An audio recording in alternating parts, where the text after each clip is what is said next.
एक मुस्लिम परिवार और उनकी नमाज। एक प्रेरणादायक कहानी। अहमद का परिवार एक साधारण मुस्लिम परिवार था जो एक छोटे से गांव में रहता था। उनके परिवार में दादा जान, अब्बू, अम्मी और 3 बच्चे, सारा, अय्यान और छोटी जारा थे। यह परिवार बहुत धार्मिक था और इस्लामी रीति रिवाजों का पालन करता था। अहमद के घर में हर रोज 5 वक्त की नमाज पढ़ी जाती थी, लेकिन बच्चों को इस आदत को अपनाने में कुछ मुश्किल हो रही थी। अहमद के अब्बू अक्सर बच्चों को नमाज की अहमियत समझाते थे।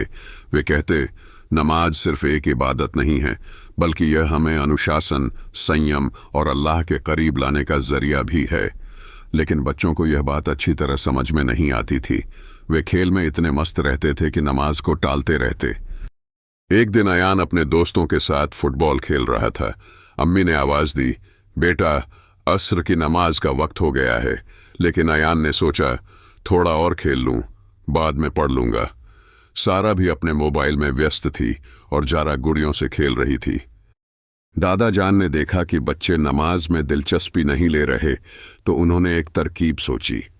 उन्होंने बच्चों को बुलाया और कहा, आज मैं तुम्हें एक कहानी सुनाऊंगा जिससे तुम समझ सकोगे कि नमाज क्यों जरूरी है। उन्होंने कहा, बहुत पहले की बात है।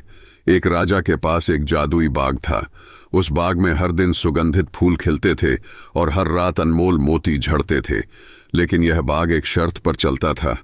अगर कोई दिन में 5 बार एक खास दुआ पढ़ता तो ही यह बाग खुशबू और मोती देता। बच्चों ने उत्सुकता से पूछा, फिर क्या हुआ?